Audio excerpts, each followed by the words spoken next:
Hey guys, it's day 17. I'm going to try to make a little educational video today for parents and people. Well, they asked me to do this, so I'm going to go ahead and do it for you. Signs that someone is on drugs, that someone's suffering from the addiction.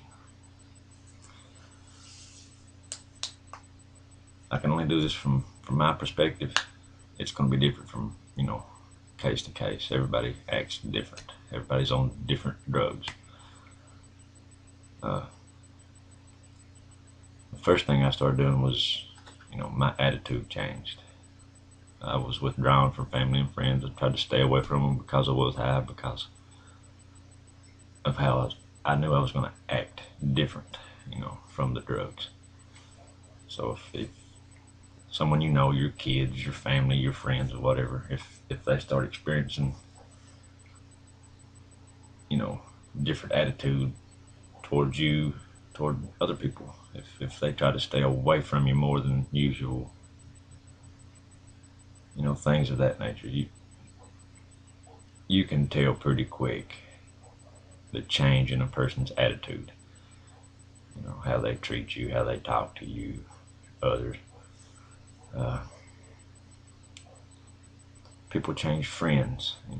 If you got a friend or relative, whatever, if they're, for example, if they go to church, if they've been known to go to church every week, and they start changing their routine of friends, they quit going to church, start hanging out with people that are using, abusing, selling, that's a real good indication. 9 times out of 10 they're going to be using, abusing themselves. If they start weight gain or weight loss, different, they fluctuate in weight. If they're not eating properly because of being high or the addiction, they're going to get skinny pretty quick. Excuse me. If and it's pretty easy to notice too. If you see, people starting to lose weight pretty quick, and you'll notice it in their face before they can hide, with baggy clothes, they can hide their body, but their face and arms, if you notice, a big change in their weight, that's a real good indication, because that happens to about everybody. Some medications you'll swell up on. Methadone put weight on me. Cocaine brought it off. IV drug use brought it off. That's all I thought about. If stuff starts disappearing around your house, if you think that they're stealing, if money gets gone,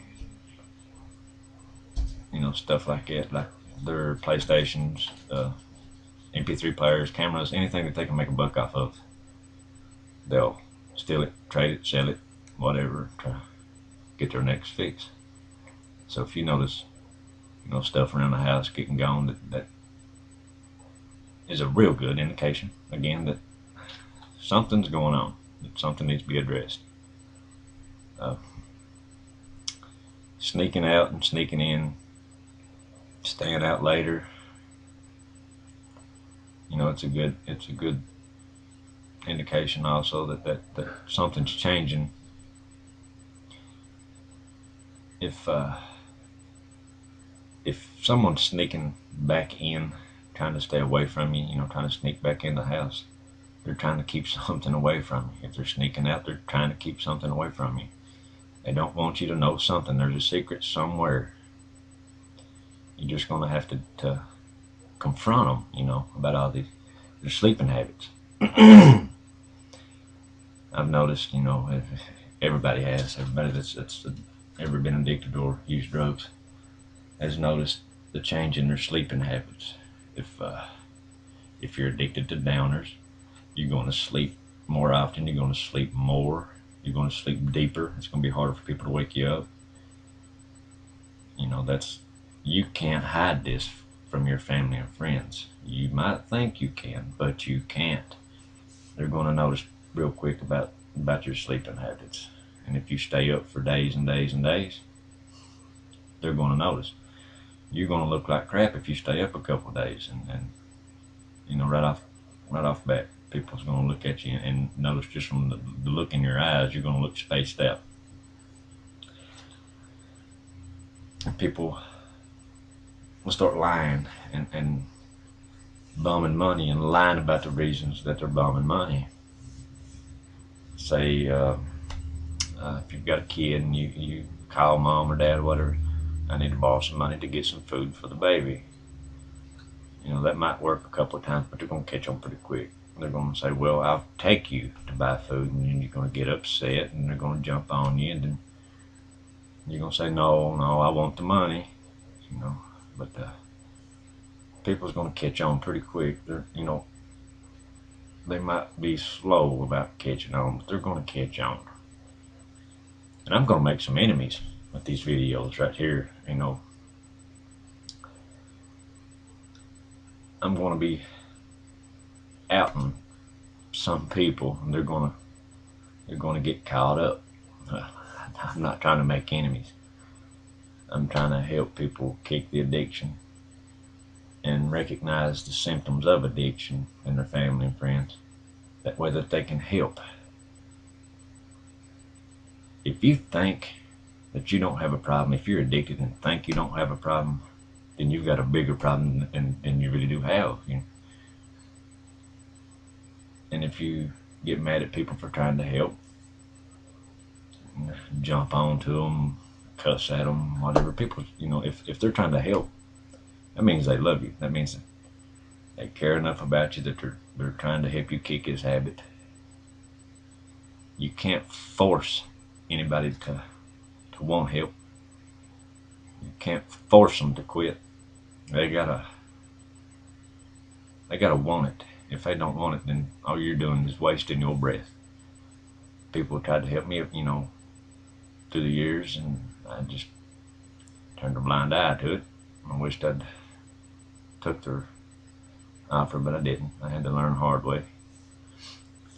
But like I said, there's so many different signs and symptoms of addiction that there's no way that I can sit here and tell you all of them.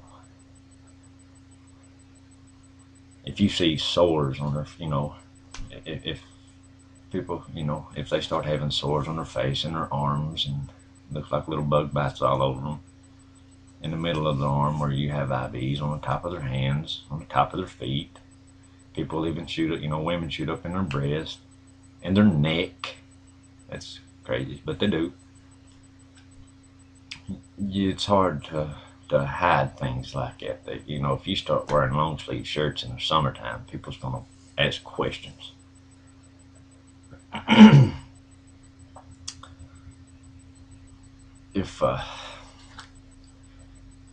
If you can notice the change in yourself, if you sit and think about it, you're the first one that's going to notice. You know, you know how you're treating people. You know that things are changing, and you can see them because it's you. You're gonna realize this before anybody else does.